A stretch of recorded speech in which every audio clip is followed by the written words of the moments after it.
Hola, buenos días. Buenos días, profe. Ok. Buen día, profe. Buenos días. Ok, comencemos con la clase de hoy que habíamos dejado pendiente, ¿no es cierto? Si alguien podía realizar el último problema de la clase anterior. ¿Alguien lo completó? Yo, profe.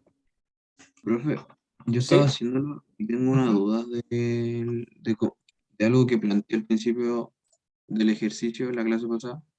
¿Ya? Se dijo que la fricción iba hacia abajo. Sí. O sea, no hacia abajo directamente, sino como... Sí, en el plano, hacia abajo en el plano. Y no me quedó claro el por qué. Porque la fricción siempre se opone al movimiento en el punto de contacto con la superficie. Entonces, este es el punto de contacto de la superficie. Esto va rodando en esta dirección. Entonces, Sí. este punto, el disco en este punto de la superficie va hacia allá, va moviéndose hacia allá. ¿Sí? Entonces, la fricción se opone al movimiento. Entonces, la fricción va siempre en dirección contraria al movimiento, va para allá. En este caso, al movimiento de rotación. No es lo mismo cuando hay un bloque, porque el bloque desliza, tiene un movimiento lineal. Entonces esto se va moviendo hacia allá, y a la vez que se va moviendo hacia allá, entonces la fricción se opone a ese movimiento y va hacia allá. Ya, creo que ahora lo entendí. ¿Sí? O sea, lo estaba viendo como con... Con De un bloque. forma... No, como dos flechas que se contraponen, pero como usted lo puso como... Desde el inicio se contraponen, Ya. no sé si me hago entender. Sí, sí, sí. Que la punta de la flecha chocaban y que eso como que Ya. me confundí al verlo distinto. Ok, sí, sí, eso siempre se opone al movimiento, y como es un movimiento de rodadura, entonces en este punto de contacto, el cilindro, en este caso, se va moviendo en sentido horario, o sea, aquí este punto va hacia atrás, ¿cierto? Como acabo de decir, entonces el roce necesariamente va hacia adelante, y eso es lo que empuja finalmente y hace que haya movimiento hacia adelante o hacia abajo en este caso, en todos los movimientos de rotación o cuando uno camina, ¿no es cierto? Todo lo que sea tracción. ¿Sí? Todo lo que es tracción, siempre la fuerza de roce apunta en la misma dirección en la que hay movimiento. Ya, ¿quién me dijo que lo había hecho? ¿Puedes compartir? Sí, profe. Ok. Comparte, por favor.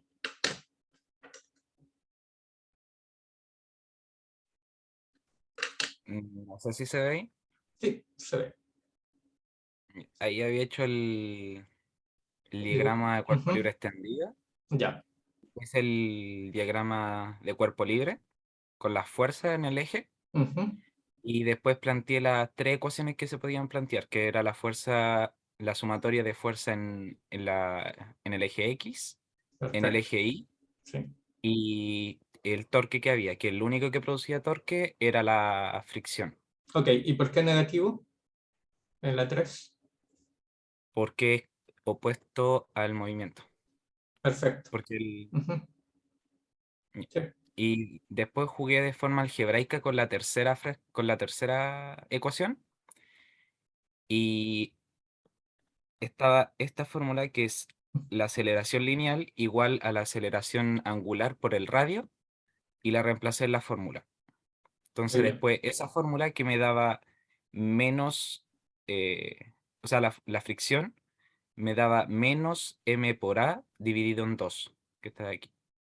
Y esa la reemplacé en la primera fórmula, que era fuerza de fricción más el peso menos igual m por a. Entonces después reemplacé fui jugando de nuevo algebraica, eliminé la masa y me quedaron solamente la aceleración y la gravedad. Entonces despejé la aceleración, la dejé solita, me daba esta ecuación finalmente. Entonces reemplacé la gravedad, que por lo general utilizamos 10, el ángulo que era 30, y me da como la aceleración igual a 10. Sí, el seno de 30 vale 1/2. Entonces te queda 2 por 10, 20 por 1/2, queda 10. Claro. Perfecto. Muy bien. Ya, recuerden, si envíamelo por favor por correo, sin queda registro en mi correo de que hiciste el ejercicio. Si alguien más lo resolvió también y lo quiere enviar por correo, me lo envía nomás. Profe, yo no Sí. lo resolví, pero algo tengo hecho. Envíamelo nomás. Ok. ¿Ya? Ah, profe, al final se me olvidó dividir en 3, creo, no lo puse ahí. Ah, sí, te queda 2/3. Sí, faltó el tercio ahí. Ya, agrégale el Sí. tercio y envíamelo. Ya, profe. Ok, muy bien. Veamos lo que tenemos para hoy día. Entonces, esto está listo. Vamos acá.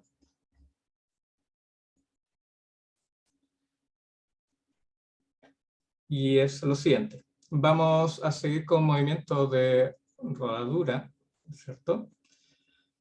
Recordamos un poco lo que vimos en la clase anterior, que lo que es la rodadura, ¿no es cierto? La rodadura es cuando el cuerpo está rotando y está rotando sin resbalar. Eso es importante, rotar sin resbalar. Si rota sin resbalar, entonces tenemos esta situación,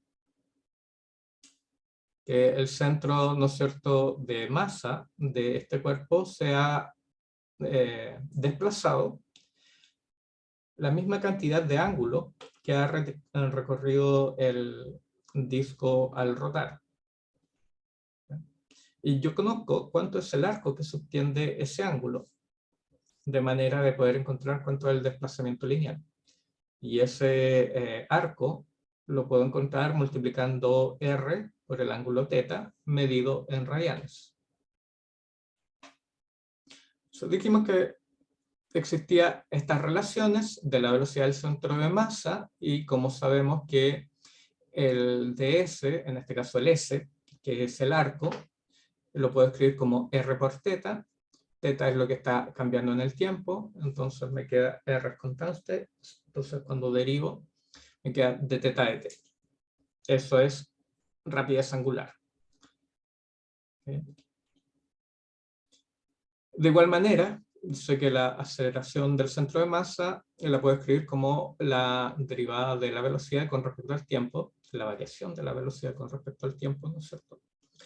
Donde la velocidad ya sé que lo puedo escribir como r omega, y como estoy derivando de nuevo con respecto al tiempo, entonces me queda d omega a dt. Y eso es lo que conozco como aceleración angular. Entonces, la aceleración del centro de masa y la aceleración angular del cuerpo que está rotando están relacionados por esta constante que es el radio de giro, ¿no es cierto?, del cuerpo que está rotando. Entonces, aceleración lineal es r por alfa. Esta es la ecuación anterior. Esta es la que quiero. Lo mismo que estábamos viendo recién.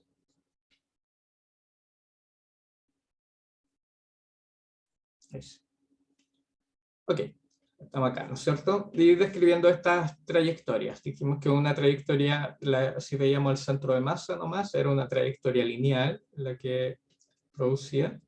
Y si veíamos un punto en la periferia de este cuerpo rotando, lo que se ve es una trayectoria como un arco, ¿cierto?, que se va repitiendo, que es una cicloide. Recibe el nombre de cicloide esa trayectoria. Entonces, veamos qué pasa ahora con la energía en el movimiento de un cuerpo rígido.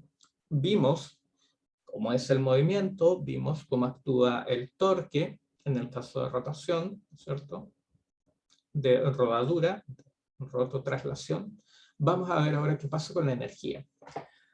Entonces, supongamos que vamos a considerar los siguientes puntos. El punto del centro de masa y un punto en la periferia, ¿no es cierto?, de este disco que está rotando.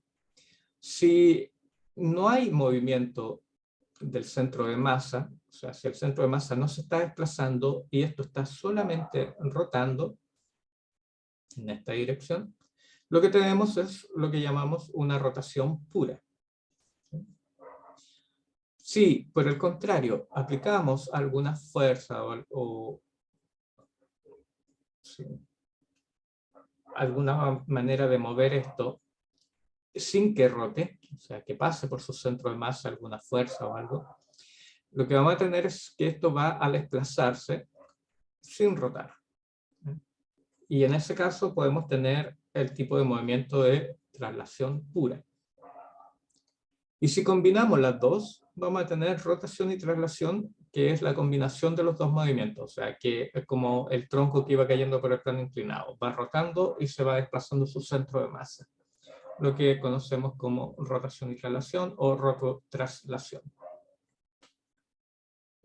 Entonces, vamos a tener que la velocidad del centro de masa o la velocidad total, ¿no es cierto?, va a ser la velocidad del centro de masa más la velocidad de rotación del punto P acá arriba. ¿Por qué? Porque esto se va moviendo linealmente y además va rotando. Entonces, si yo quiero ver un punto justo en la periferia de este círculo y conocer su velocidad total, voy a tener que sumar la de traslación más la de rotación para conocer exactamente la velocidad de ese punto. La velocidad angular es cuando está quieto su centro de masa y esto está rotando, y en ese caso tengo que la relación entre la velocidad lineal y la velocidad angular es v igual a r por omega. Pero si esto además se está trasladando, como en esta situación de acá, tengo que sumar la velocidad del centro de masa, porque se va desplazando para acá, y además va rotando el punto P, como se muestra aquí. Entonces será la velocidad del centro de masa más la velocidad angular. Si sumo los dos, ¿no es cierto?, voy a tener que es 2 veces la velocidad del centro de masa. ¿Por qué? Porque R por omega es la velocidad del centro de masa. Entonces esto es dcm. Entonces tengo 2 veces la velocidad del centro de masa en este caso. Ya. ¿Qué pasa con la energía entonces? Si un cuerpo está desplazándose y lleva, ¿no es cierto?, adquiere velocidad, sabemos que al menos en la traslación pura va a tener energía cinética de movimiento, energía cinética, como la conocemos, lineal, 1/2 de mv cuadrado. Pero ¿qué pasará con el movimiento de rotación? ¿Cómo será la energía en el caso de la rotación? También la podemos escribir, y la habíamos mencionado, que es la energía de rotación, que la vamos a llamar KR, de energía de rotación, es 1/2 del momento de inercia del centro de masa por omega cuadrado. La de traslación la conocemos, es 1/2 de la masa por la velocidad, bueno, del centro de masa al cuadrado. Y si yo quiero obtener la energía total de un cuerpo que está rotando y trasladándose, tengo que sumar estas dos. Y si sumo estas dos, lo que obtengo es 1/2 del momento de inercia del punto P por omega cuadrado. ¿Por qué pasa esto? ¿O cómo yo sé que esto es así? Bueno, esto, el momento de inercia de rotación, recuerden, bueno, para poder llegar a este resultado lo que hay que aplicar, se puede llegar de varias formas, pero una de ellas es aplicando el teorema de los ejes paralelos. Esto está rotando en torno a este punto, y este punto está alejado del centro, una distancia R. Entonces yo puedo aplicar el teorema de los ejes paralelos para resolver en torno al punto P. Entonces lo que voy a tener, si yo despejo esto, sería el momento de inercia primo, que va a ser para P', va a ser el momento de inercia del centro de masa más el momento de inercia de P'. Y el momento de inercia de P', sabemos que por el teorema de los ejes paralelos es m por la distancia al cuadrado. Entonces, si yo aplico esto, voy a obtener este resultado, ¿sí? Que sería el momento de inercia en el punto P. Ustedes lo pueden hacer, ¿no es cierto? Y van a llegar a ese resultado. De todas maneras, aquí está lo que queda, ¿sí? Es un medio del centro de masa por omega al cuadrado más un medio de la masa por la velocidad del centro de masa al cuadrado. Si hacemos esto, la otra forma, ¿no es cierto?, es reemplazar este del centro de masa. Yo sé que puedo relacionar la velocidad del centro de masa con la rapidez angular como R. En este caso es B partido por R.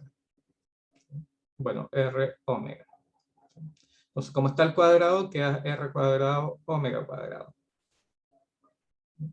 Y M por R cuadrado es el momento de inercia del centro de masa. O el momento de inercia general. Entonces, al sumarlo me va a quedar un medio de este nuevo momento de inercia, IP, por omega cuadrado, que es exactamente lo mismo que habíamos dicho recién. Fíjense, voy a escribirlo acá abajo, un medio de I centro de masa por omega cuadrado. Y esto es más un medio de la masa por la velocidad al cuadrado del centro de masa. Y dijimos que este término lo podemos escribir como un medio de m por omega cuadrado, y eso es omega r cuadrado. Entonces r cuadrado omega cuadrado. ¿Sí?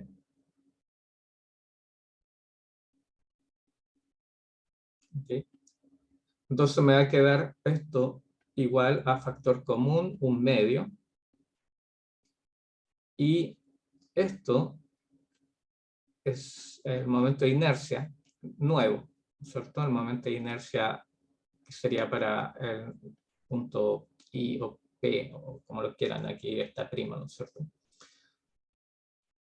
Entonces, si yo hago eso, me queda que es la suma de los dos momentos de inercia, el del centro de masa y el no momento de inercia. Y al sumarlo, este I, ¿no es cierto?, va a ser el momento de inercia del centro de masa más el momento de inercia primo, que era lo que estábamos obteniendo acá, con el teorema de los ejes paralelos. Eso es simplemente para que sepan de dónde viene este resultado. No aparece mágicamente, sino que se puede obtener. Entonces, veamos un ejemplo de cómo podemos utilizar esto de la rotación y traslación. Entonces, veamos una barra homogénea, una barra uniforme de longitud L, de masa M, se encuentra pivoteada, acá, en el extremo de la izquierda, y la barra es libre de dar vueltas en torno al pivote en el plano vertical. O sea, puede caer, ¿no es cierto?, y rotar en este plano, en el plano vertical. Encuentra la velocidad angular de la barra al estar en posición vertical. Entonces, se tiene inicialmente la barra en esta posición, ese es su centro de masa. En la mitad, ¿no es cierto?, en L medio está su centro de masa. Todo vale L medios. Acá, acá. L medio. Y me dice que después de la posición final que va a tener es que la barra va a haber pivoteado y va a haber llegado a esta posición. ¿Ya? Y finalmente el centro de masa va a estar acá. Se va a ver descrito una trayectoria circular hacia acá.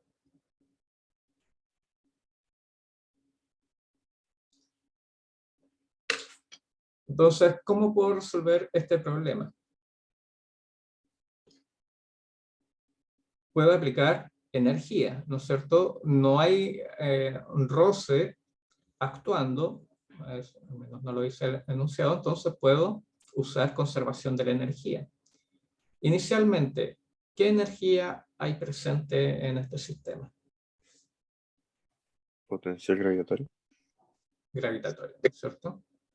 Entonces va a haber energía gravitatoria. Y finalmente, cuando esté acá abajo, ¿qué es lo que va a haber? ¿Qué tipo de energía? Cinética. Cinética, ¿ya? Sí, cinética. Esa cinética, sí, es una, le voy a poner una cinética. Una cinética. Le puedo poner esto para distinguirla. Lo voy a hacer con... Para destacarla. ¿Ya? Porque el cuerpo, ¿no es cierto?, adquiere rapidez lineal, bueno, y rotacional en este caso, porque en su centro de masa, sí, se está desplazando su centro de masa, pero el centro de masa está rotando en torno al pivote. Entonces, volví atrás. Entonces, primero, lo que estábamos haciendo, ¿no es cierto? O lo que hice yo acá fue ver qué es lo que pasaba con este sistema. Entonces, recomendaciones. Tratar de identificar las aceleraciones y el torque. O sea, acá lo que está provocando que esto rote es el peso. ¿Sí? El peso de esta barra, como es una barra uniforme, entonces va a actuar en el centro de masa. Entonces esto va a provocar que esto caiga, pero como hay un pivote va a caer rotando. Entonces va a haber una aceleración angular que va, ¿no es cierto?, así, en sentido horario. ¿Ya? Después ver, ¿no es cierto?, velocidades y energía. Esto es lo que vamos a agregar ahora, porque lo que me están pidiendo es encontrar la velocidad angular. Entonces, cuando esto ha caído, como inicialmente esto empieza a caer, ¿no es cierto?, y tiene una aceleración angular, cuando llegue a este punto va a haber una rapidez angular final, ¿sí?, de este punto. Parte con omega 0 y aquí va a tener omega. Porque estaba en reposo la barra, entonces aquí omega es 0. Pero cuando llega acá ya va rotando, entonces lleva una velocidad final omega, una rapidez angular omega. Y energía, tal como dijimos, inicialmente había energía potencial gravitatoria y acá va a haber solamente movimiento, entonces energía cinética. Ahora, ¿qué energía cinética? Eso es lo que vamos a revisar. De nuevo, el dibujo. Recuerden, la velocidad angular también es un vector. Si tenemos un cuerpo, ¿no es cierto?, que va rotando en sentido horario, usamos la regla de la mano derecha, igual que siempre, va rotando la barra hacia abajo por el peso, desde el pivote, entonces está apuntando mi pulgar hacia adentro de la pantalla, por lo tanto, la velocidad angular apunta, el vector velocidad angular apunta hacia adentro de la pantalla, en la misma dirección que la aceleración, en este caso. Puede pasar lo contrario, ¿no es cierto? Hay ejercicios donde un cuerpo ya parte moviéndose. Dicen que se va moviendo, no sé, se mueve en sentido horario con 100 RPM. ¿Sí? Y que está frenando hasta llegar a 0.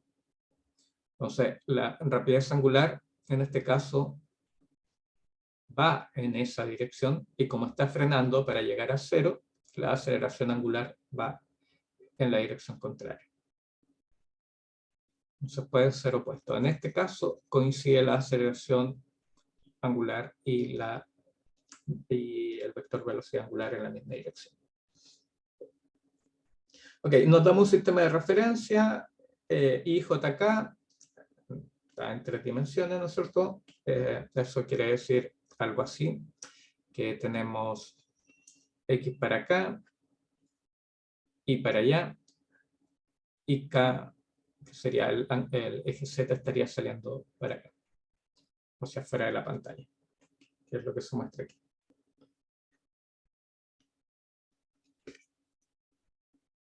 Ok, entonces dijimos que en la posición horizontal la única energía que está actuando es la energía potencial gravitatoria. Y puedo determinar cuánto es el valor de la energía potencial gravitatoria. ¿Cómo? Bueno, conozco cuánto es la diferencia de altura del punto de masa, del centro de masa cuando caiga. Esta distancia es L medios, y cuando caiga, ¿no es cierto?, esta distancia también va a ser L medios. Entonces, la diferencia de altura entre la posición inicial y la final es L medios. O sea, mg por h, que es la altura que se mueve el centro de masa, es L medios. Y cuando tenemos la posición final, en este punto acá, como habíamos dicho, va a haber solamente energía cinética, pero energía cinética de rotación. La barra está rotando, no se está trasladando. Es diferente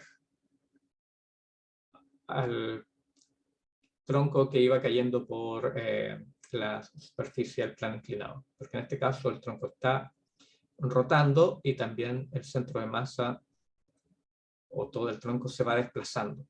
En este caso estamos en un pivote fijo, entonces la barra solamente está rotando, puede rotar. O sea, la energía que vamos a tener es energía cinética de rotación.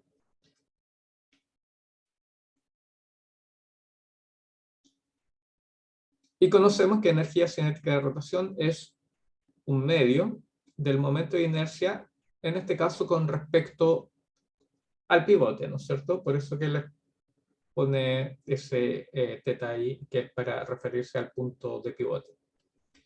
Omega cuadrado. ¿Cuánto es el momento de inercia cuando una barra está girando en torno a uno de sus extremos? El momento de inercia cuando una barra está girando con respecto a uno de sus extremos es 1/3 de m r cuadrado. Entonces esto equivale al momento de inercia de la barra cuando está girando por uno de sus extremos. Es un medio de el momento de inercia con respecto al pivote, es 1/3 de m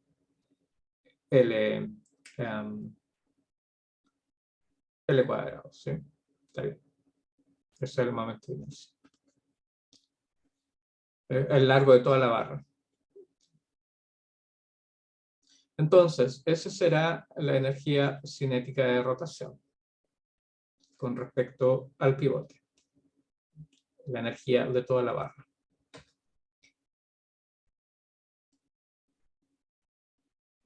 Entonces, si multiplico me queda 1/6 de ml cuadrado por omega. ¿Sí? Es lo que está aquí. Y de la energía potencia gravitatoria inicial, tengo ml cuadrado. Entonces, ¿qué puedo hacer ahora con estas energías entre la posición vertical y horizontal?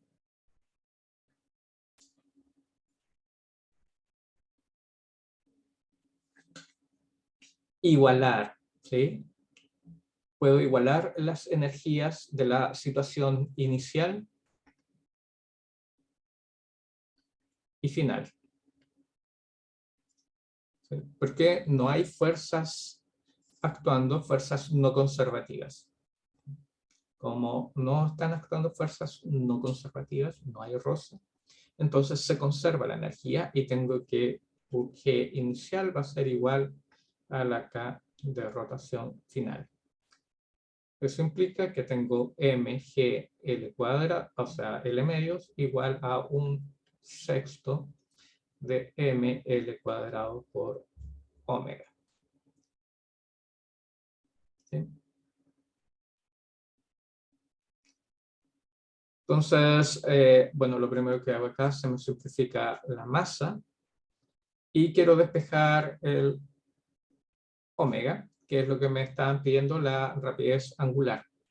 Entonces me queda omega cuadrado, el 6 pasa multiplicando, está dividido por 2, entonces 3g,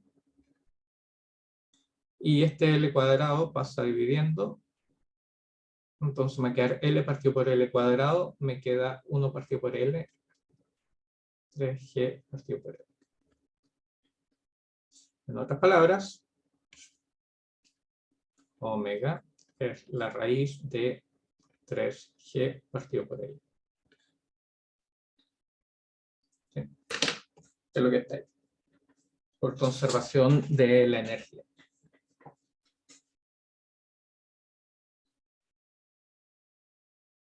Veamos qué es lo que pasa si en vez de considerar el punto de pivote, consideramos la situación con respecto al centro de masa.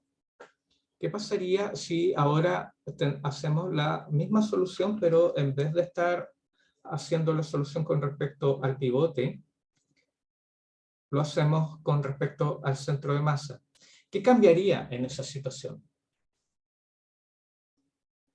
Recuerden que en el problema anterior lo que hicimos fue usar el momento de inercia con respecto al pivote. Si voy a usar el centro de masa para hacer calcular este resultado, tengo que usar el momento de inercia del centro de masa. ¿Sí? Eso sería el cambio. Fíjense que en la situación anterior resolvimos esta con respecto al pivote. Aquí vamos a resolver con respecto al centro de masa. Eso es muy común que pase en algunos problemas. Se tiene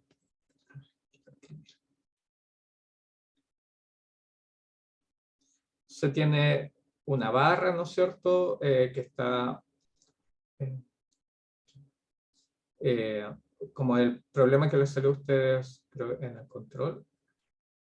Una barra que estaba suspendida en equilibrio por dos cables con algún ángulo. Uno puede resolver este problema para esta barra pivoteando en un extremo, acá, pongamos, esto lo voy a poner O1, o puede ser pivoteando en este lado, O2, o incluso pivoteando en el centro de masa, O3. Puedo resolver usando cualquiera de estos tres puntos como pivote. Cuando resuelvo, me voy a dar cuenta que el resultado en los tres casos es el mismo. Es exactamente lo mismo. Lo único que estoy haciendo es de dónde estoy observando el movimiento. Lo estaba observando de la derecha, lo estaba observando de la izquierda, lo estaba observando justo parado enfrente del movimiento. Es lo que estoy cambiando, pero el movimiento sigue siendo el mismo, entonces cuando lo describa voy a ver exactamente lo mismo. El que esté parado a la derecha, el que esté parado a la izquierda, lo único que va a interpretar un poquito diferente. Supongamos que una persona viene corriendo una persona corriendo en esa dirección y hay un observador acá. Y hay otro observador acá. Entonces, esta persona que va moviéndose con una velocidad v. Cuando esta persona de la derecha describa el movimiento de esta persona y calcule la velocidad, va a calcular una velocidad v1. Ya, lo voy a poner así. Y cuando interprete con respecto a su sistema de referencia, él va a decir que la persona se está acercando hacia él con la velocidad v1.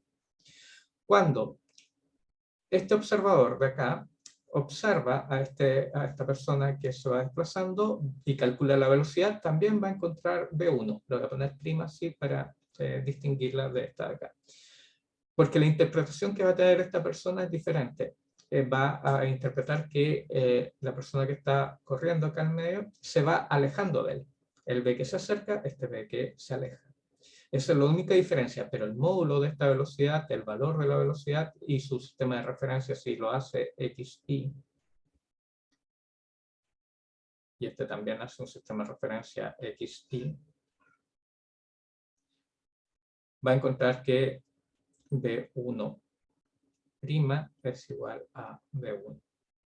Entonces no importa dónde yo esté mirando el movimiento, donde esté el observador, el movimiento va a ser el mismo siempre.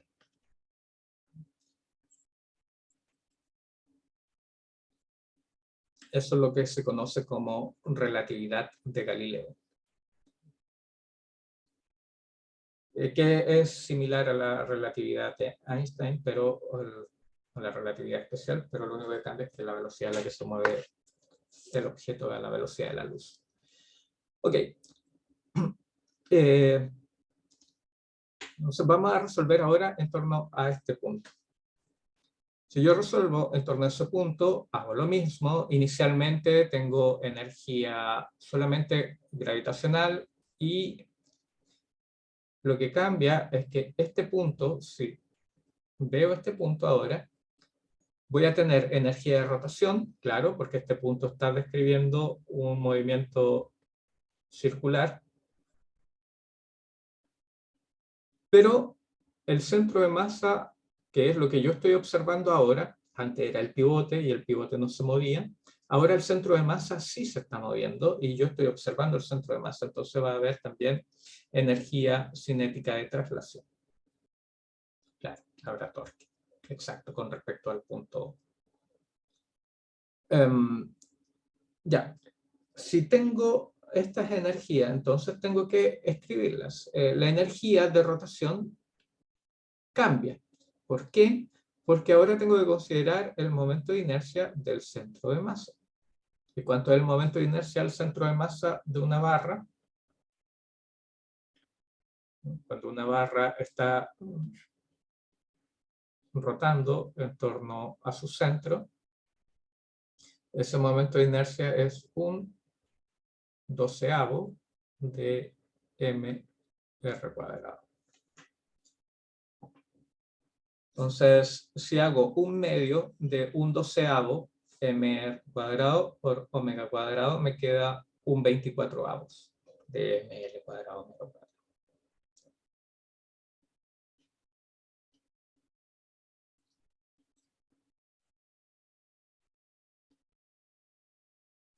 Recuerden que la energía cinética de rotación yo la puedo escribir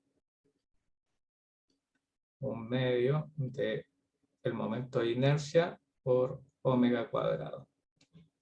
Y el momento de inercia, en este caso, del centro de masa.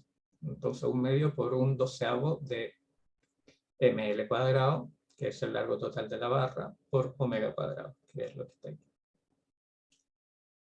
Y la de traslación, bueno, la de traslación, esa la sabemos, es un medio de V. Entonces, traslación, acá también ya se ha reemplazado, pero el K de traslación, que es el K lineal, ¿no es cierto? Es un medio de m por la velocidad del centro de masa al cuadrado. Donde el centro de masa, la velocidad, yo la puedo escribir como un medio de m por r omega, todo esto al cuadrado.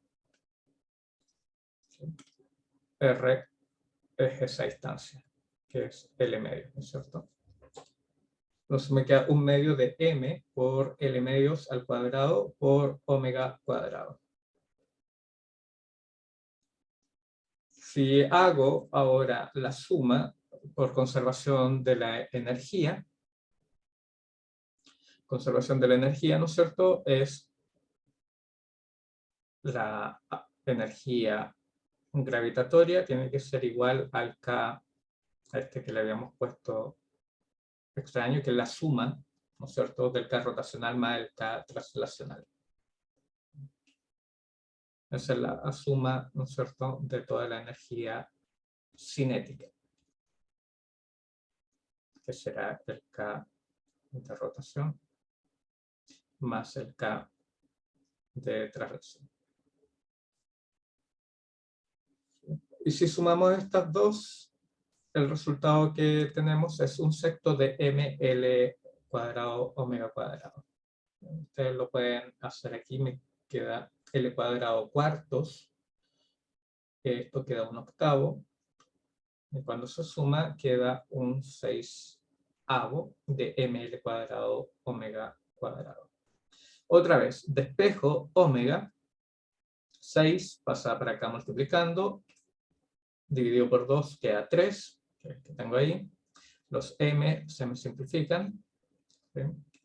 El L cuadrado pasa dividiendo, 1 partido por L, y tenía el G que me queda acá.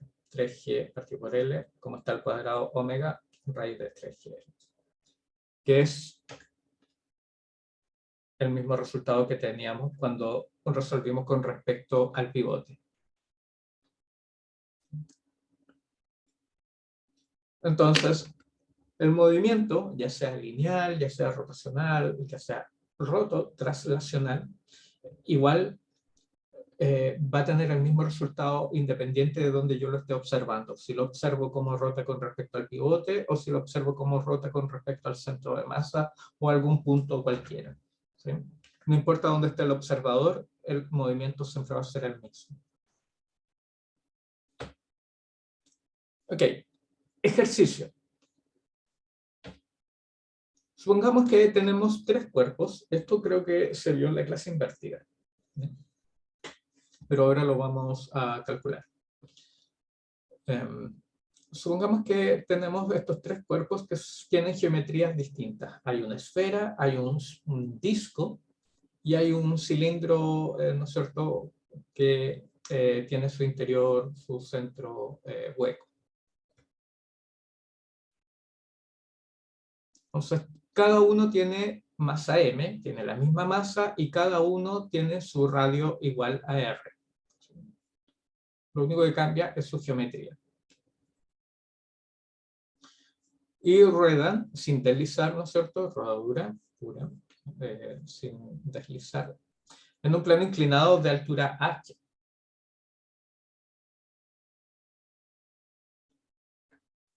Partiendo desde el reposo, ¿no es cierto?, de la parte más alta. Calcule la rapidez del centro de masa de cada objeto y determine cuál llega primero al punto más bajo del plano inclinado. Entonces, inicialmente, ¿qué pasa con estos cuerpos? Como están a una altura h, ¿tienen energía? ¿Qué tipo de energía tendrán? Sí. Gravitatoria. Gravitatoria. Perfecto. Todos los cuerpos tienen UG inicial. Y cuando llegan al punto más bajo, los 3, ¿qué tipo de energía tendrán? Cinética. Cinética. Ok. Entonces, bueno, esto es inicial, ¿no es cierto? Como no hay un roce que esté disipando energía, sino que está solamente, dice que desliza sin... claro, exacto. Muy bien, Matías. A eso me quería llegar. Esto es inicial, esto es final. Va a trasladarse, los cuerpos se van a trasladar bajando y además van a ir rotando todos los cuerpos a medida que van cayendo. Entonces van a tener que va a ser final la energía cinética de rotación más la energía cinética de traslación. ¿Sí? Entonces, para todos los cuerpos va a ser la masa, sigue siendo la misma, m, g, y simplemente la altura que ha caído. Entonces, para todos los cuerpos, la energía potencial es mgh. Y eso tiene que ser igual a la energía de rotación. La energía de rotación es un medio de la masa, del momento de inercia,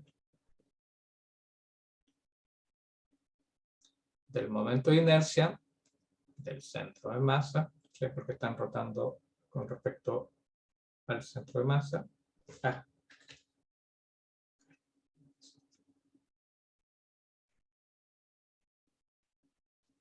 ¿okay? Con respecto a su centro de masa, más omega cuadrado, más 1/2 de la masa por la velocidad del centro de masa al cuadrado. Lo que está rotando y lo que se está trasladando. Entonces, si yo quiero ver cuál llega primero al punto más bajo, lo que debo hacer es saber cuál adquiere mayor velocidad. El que adquiera mayor velocidad va a llegar más rápido al punto más bajo de este plano. En otras palabras, lo que tengo que despejar es la velocidad. ¿Ya? O sea, acá está lo mismo que estamos haciendo nosotros. Posición inicial, solamente energía potencial gravitatoria. Posición final, solamente energía cinética. ¿Ya? Esa energía cinética contempla la energía cinética de rotación y la de traslación. La de rotación está acá, tal como lo habíamos escrito nosotros, y también la velocidad, tal como lo habíamos escrito nosotros. Exactamente lo mismo.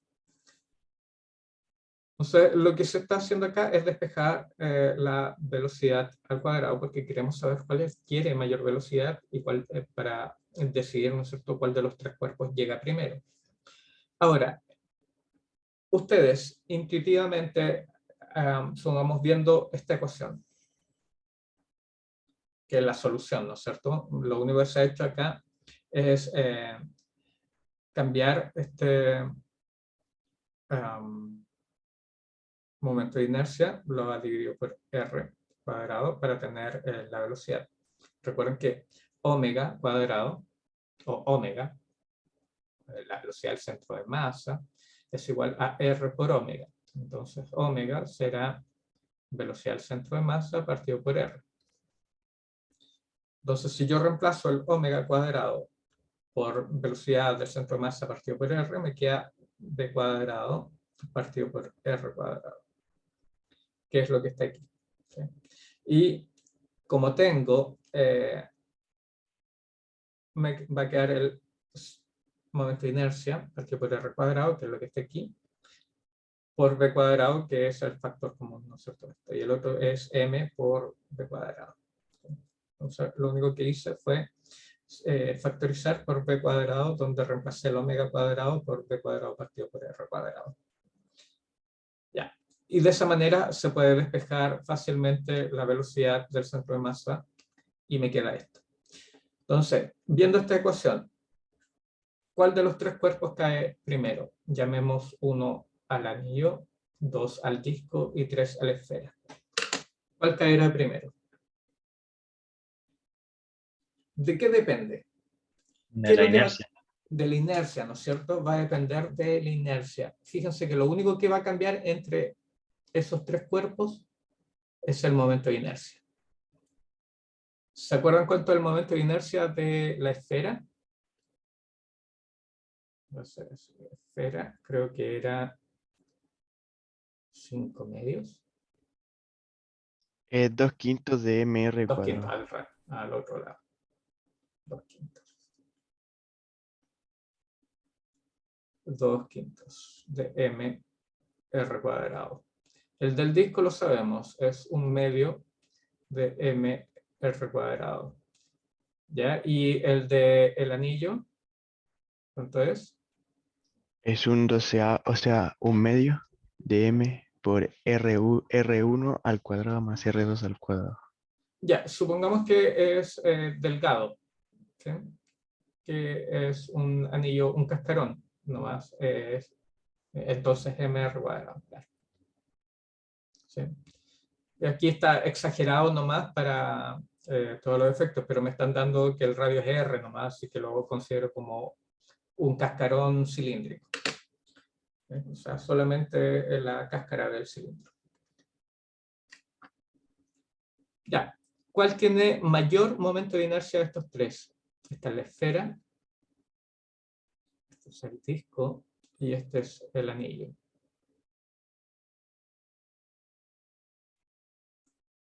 Este es un entero de mr cuadrado. Este es un medio de mr cuadrado. y esto es 2/5. 2/5 es menor que 1/2. Entonces el I de la esfera es menor que el I del disco y es menor que el I del anillo. ¿Sí? Entonces, si reemplazo acá, mientras menor sea el valor que yo pongo en el momento de inercia, menos va a crecer esta cantidad, ¿no es cierto?, el denominador, y el numerador queda fijo.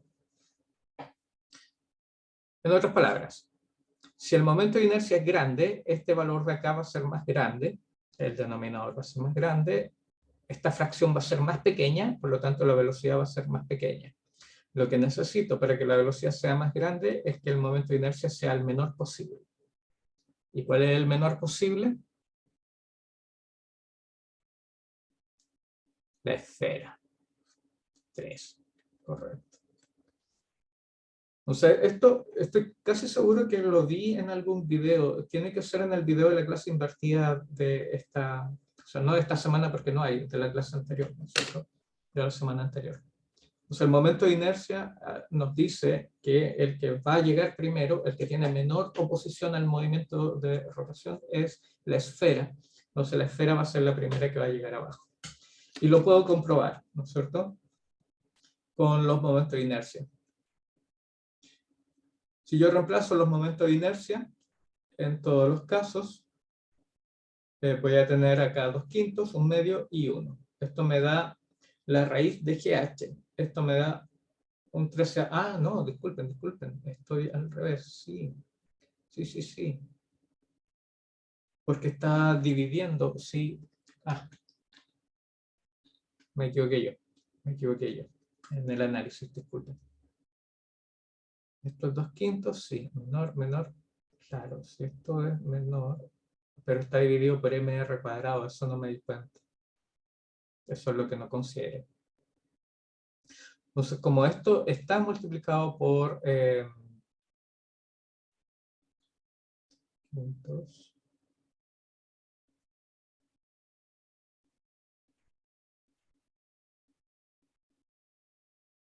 uno, dos. La relación debería ser Sí, inversa a la que tenemos. sí. O sea, Exacto. la relación de la velocidad inversa a la de la momento Exacto, de inercia. exacto, sí. La relación de la velocidad es inversa. Y es porque acá no, esto está con un 2, acá no es por es simplemente una unidad. Entonces, esto es 1 más algo. Si ese algo es menor que 1, esta fracción va a ser grande. Si esto, claro. Lo que tenemos que hacer es que esta fracción entera, el 2GH partido por 1 más el momento de inercia mr cuadrado, sea el menor posible. Acá tengo 2/5, entonces esto me queda 1 partido por 2/5. Como está 2/5 dividiendo, ese 2/5, el quinto es el que me hace problema al ponerlo acá en la fracción. Porque esto me va a quedar un 5/5 más 2/5 es 7/5. Esta suma acá, esta suma fraccional, es 7/5. Como está dividiendo, el 5 puede pasar acá arriba multiplicando y me hace más grande este número. Este medio lo mismo, esto es 3/2. El 2 pasa multiplicando, ¿ya? Y acá fue esa fracción que no vi, que como hay son sumas de fracciones, va a quedar un término que va a pasar multiplicando arriba. Entonces, claro, es inverso, ¿ya? Entonces, en este caso, el anillo presenta mayor velocidad final. Y por eso es importante siempre hacer el cálculo, ¿ya?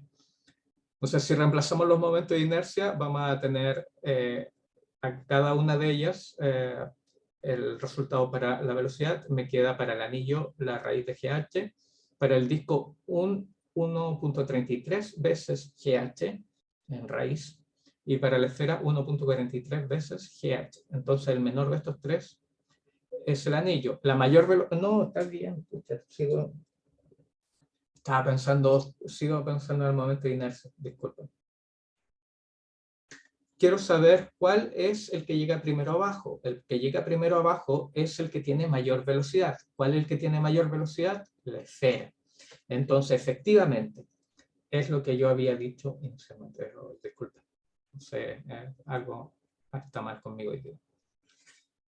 El momento de inercia de la esfera es menor, 2/5. Por lo tanto, obviamente presenta menor oposición al movimiento de rotación y va a adquirir mayor velocidad, tal como está acá. Ya, ahora sí. Estuve bien desde un comienzo, no me creí yo.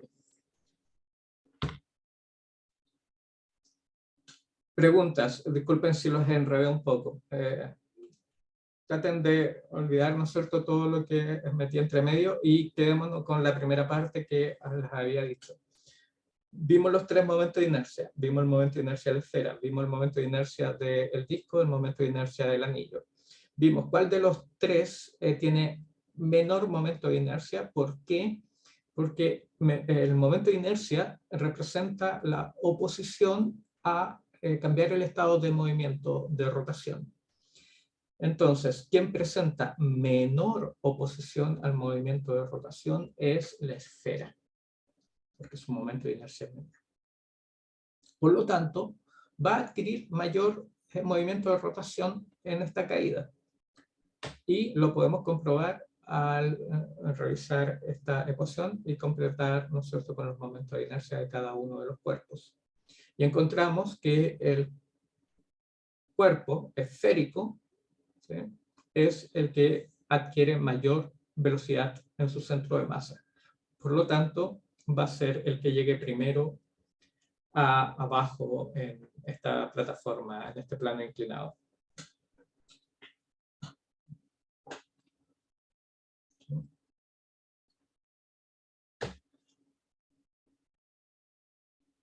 Ok, hubo un problema ya más ad hoc con lo que estamos acostumbrados a ver en las ayudantías o en algún problema de control. Una polea de masa M1 y de radio 25 centímetros tiene enrollada una cuerda de masa despreciable e inextensible.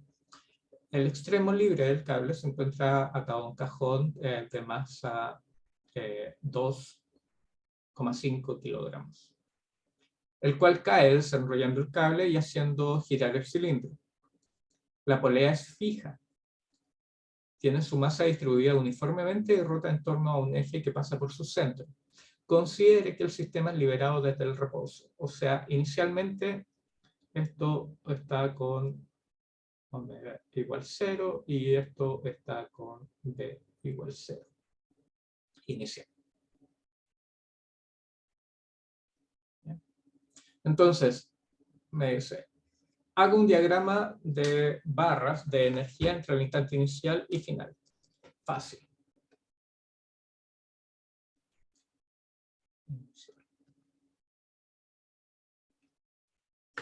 Acá, UG y la elástica final.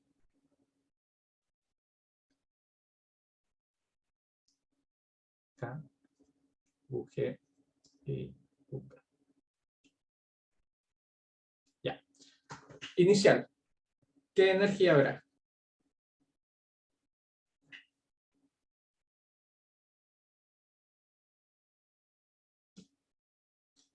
Solamente energía potencial gravitatoria. ¿Muy bien? Y final.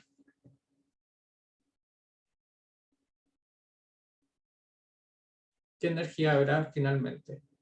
Gravitatoria y cinética. Depende. Recuerden que ustedes en estos tipos de problemas donde no les da más información el enunciado, ustedes siempre pueden elegir que la posición final de esto es que caiga hasta el suelo. caiga justo a una altura h y ustedes ponen aquí su nivel h0. Entonces, en ese caso, toda la energía gravitatoria se ha transformado en algo más, porque llegó hasta la posición máxima a la que puede llegar. Entonces, esto cae linealmente y va a tener velocidad v. Esto va a empezar a rotar y va a tener finalmente una rapidez omega. Entonces, toda la energía potencial gravitatoria se ha transformado en energía cinética. Esta energía cinética, recuerden, es la energía cinética que contiene todo, la rotación y la traslación. Entonces, la gracia de este problema es que aquí tenemos rotación. Entonces, esto será el K de rotación, pero el disco no se está trasladando. Entonces, solamente hay energía de rotación en el disco. Lo que se está desplazando es la caja. Entonces, acá hay energía cinética de traslación. Y, bueno, podemos establecer que G es igual al K de rotación del sistema más el K de traslación del sistema. ¿Sí? Entonces ustedes resuelven esto y me lo traen el día miércoles para, ¿no es cierto?, considerarlo como puntaje para la próxima evaluación. Eso es lo que teníamos para hoy. Entonces queda propuesto este ejercicio. Antes que se retiren, con respecto un segundo. Nos vemos, que estén bien, cuídense. Chao, chao. Chao, profe. A propósito. Chao, chao. Gracias.